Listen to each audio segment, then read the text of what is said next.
All right, welcome back everybody. We have 3.3, solving quadratics by the quadratic formula. Okay. Now you have two learning goals: to solve quadratics by using the quadratic formula and to determine how many solutions a quadratic has with the discriminant. Okay.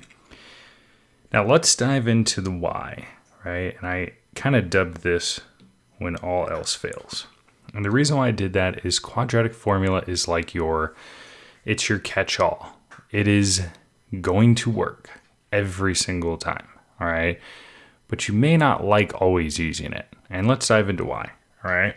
For starters, let's hit this problem and see a situation where factoring is just not going to work, okay? You have an a of 2, a b of -4, a c of -3. We do our x factor. Put a times c up top to be -6. We put b down at the bottom. And we start to ask ourselves, what times what gives us -6 that adds to be -4? And we can quickly think of all the factors, right? 6 times 1 and 2 times 3. Well, 6 and 1, there is no combination of changing around positive and negatives that will add together and give you 5. And same thing with 2 and 3.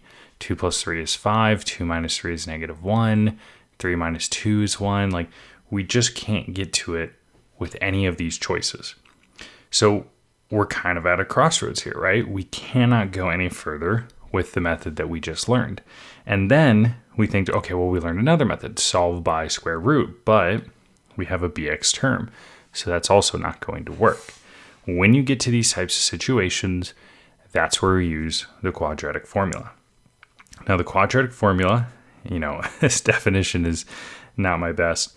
When all else fails, if the quadratic is in standard form, which is a requirement, you can use this formula. X is equal to -b plus or minus a square root of b squared minus 4ac, and all of that is divided by 2a.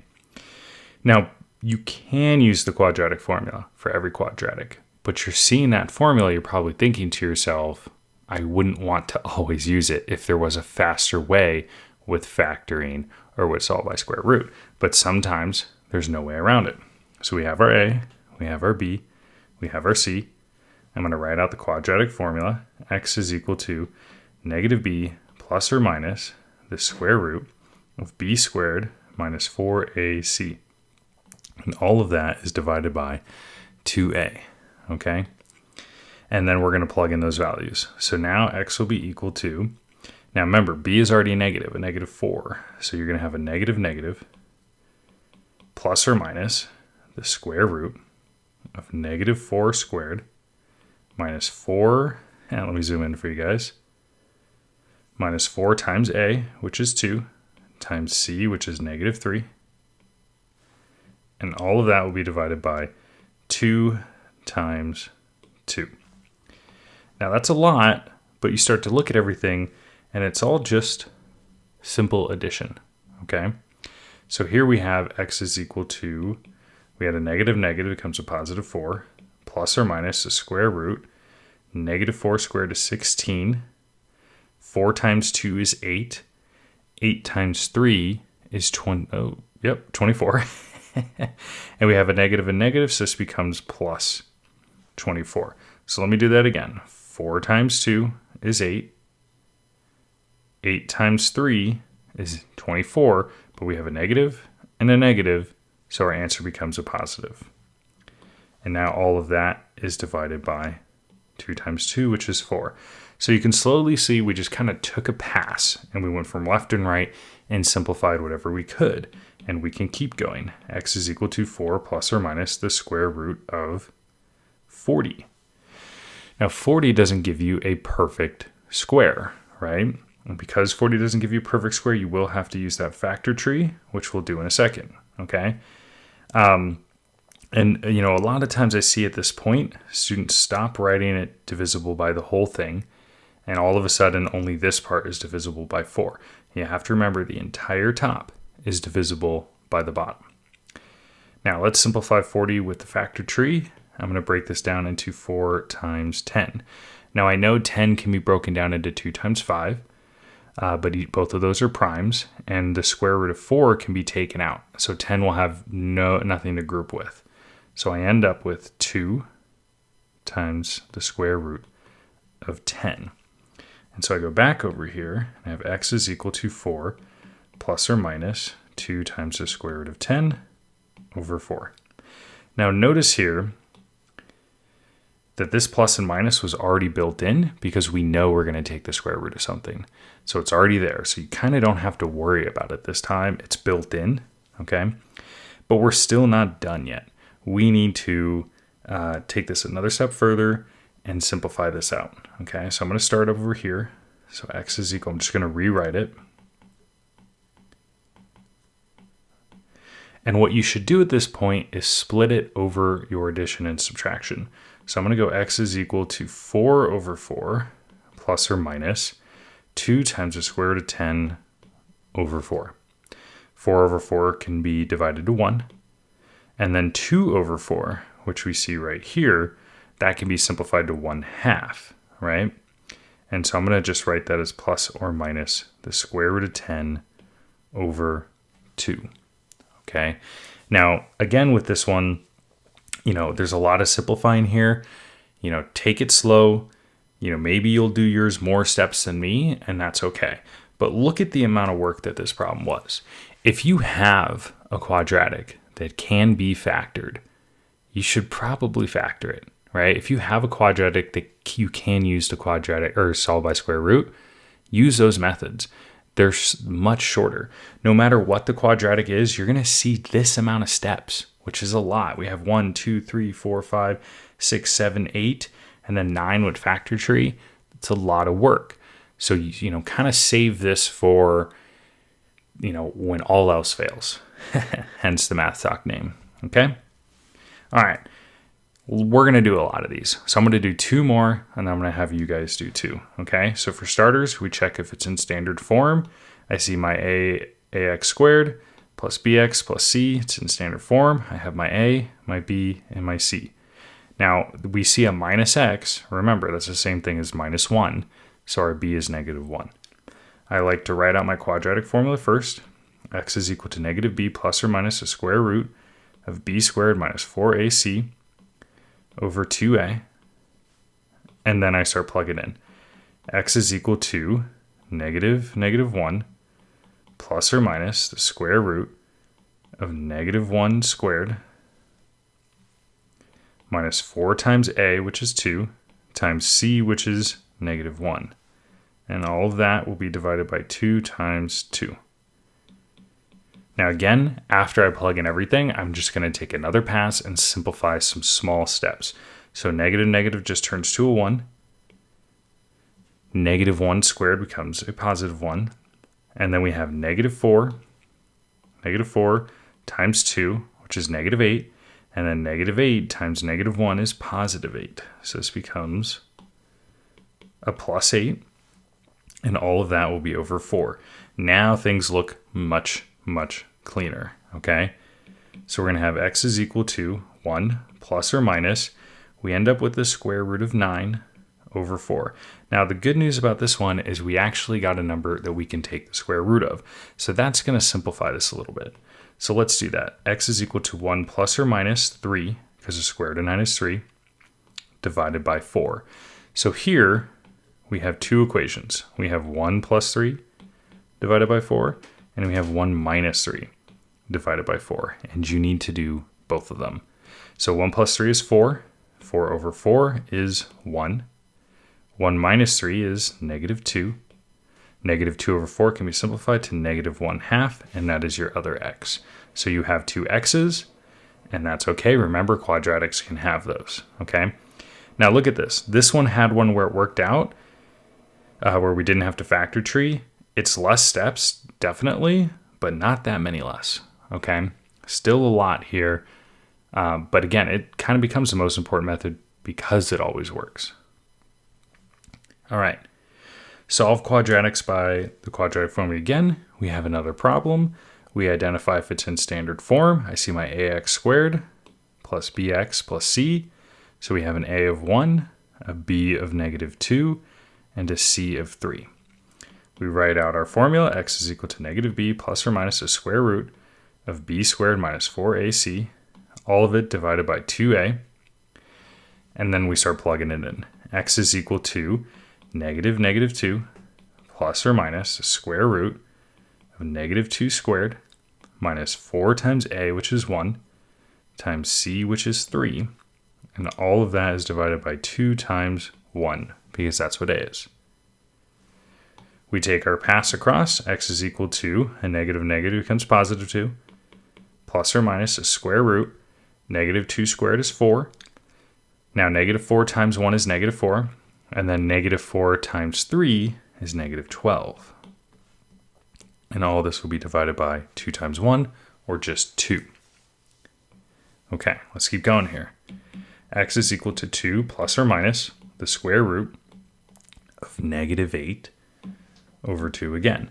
Now here, we don't have a perfect root, right? We can't take 8 and just square it and call it a day.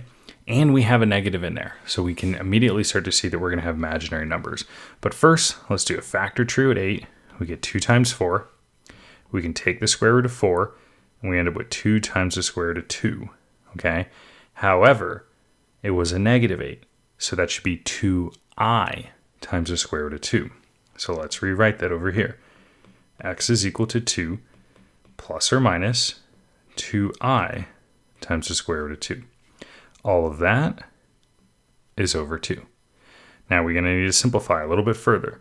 2 over 2 plus or minus 2i times the square root of 2 over 2. And then we can simplify. 2 over 2 is 1. Plus or minus, now we have a 2 over 2 again. I know there's an I there, but that doesn't mean we can't divide those and get I times the square root of 2 and call this a day. Okay? Again, look, we had an imaginary number in this one, and it wasn't much less steps or more steps. It all kind of falls around the same amount of steps, the same amount of work every time, and it always works, no matter what, unless it's not really a quadratic or it wasn't in standard form. Okay, so I know this is a lot. I know this one's a little bit drier, but this is an important formula. So let's get one for you guys to try. Give it a try, and let me know what you think. Okay, hopefully you gave it a try. You get your A, your B, your C. So you have 1, negative 3, and negative 5. Hopefully you write out your quadratic formula first. And then you start plugging in values. So now you have X is equal to negative 3 plus or minus the square root of negative 3 squared minus 4 times 1 times negative 5. All of that will be divisible by 2 times 1, because that's what A is. And then we go across and we just simplify. Negative becomes 3, plus or minus. Negative 3 squared is 9. 4 times 1 times 5. I just like to do all the numbers first, and then I worry about how many negatives, how many positives there were. So 4 times 1 is 4. 4 times 5 is 20. There were 2 negatives, so it becomes plus 20. All this divisible by 2 times 1, or just 2. Okay.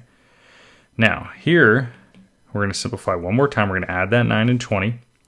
So we have the square root of 29 divided by 2. Now, let's look at 29. Let's try and write that factor tree.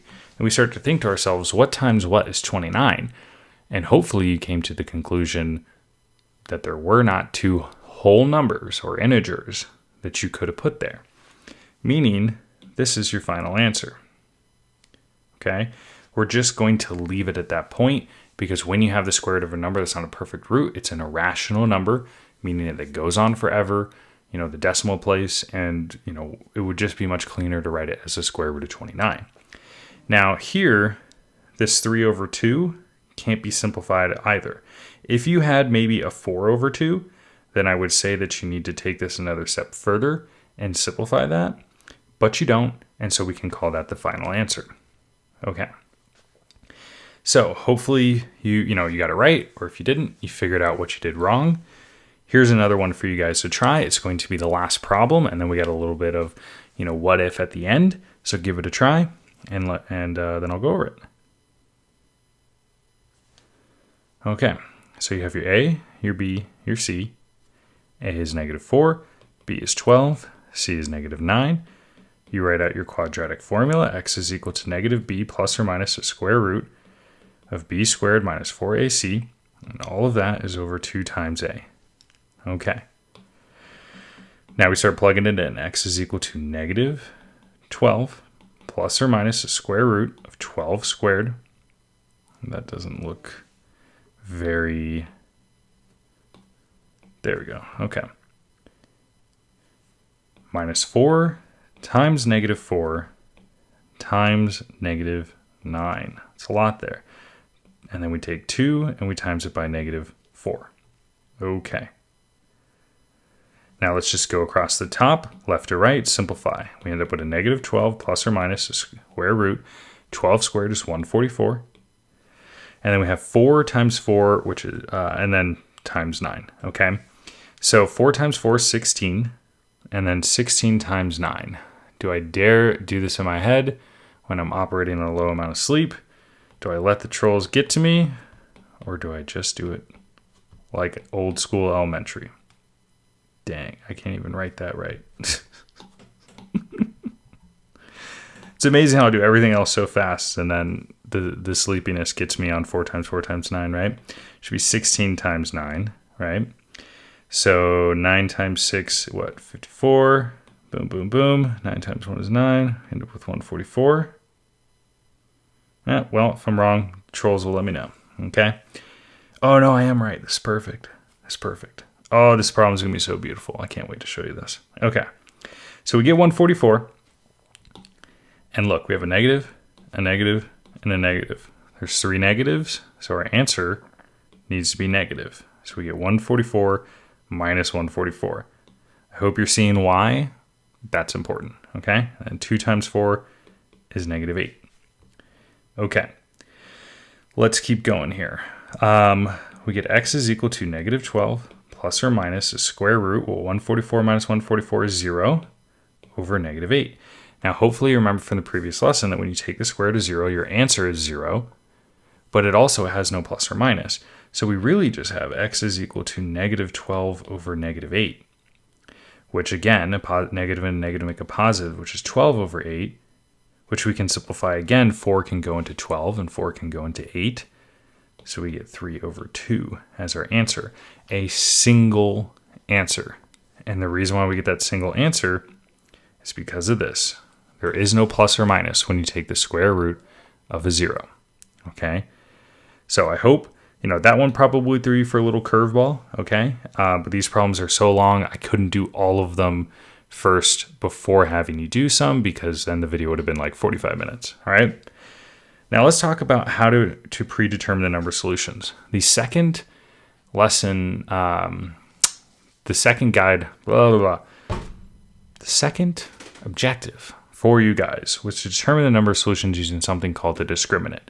When you write out your quadratic formula, x is equal to -b plus or minus the square root of 4 of b squared minus 4ac over 2a. This piece right here we call the discriminant, because it is this piece that tells us how many solutions there are. Okay? And think about this, the square root, right? When you took a square root of a 0, you got 1 solution. When you took the square root of a positive number, you got 2 solutions, okay? So this area, the discriminant,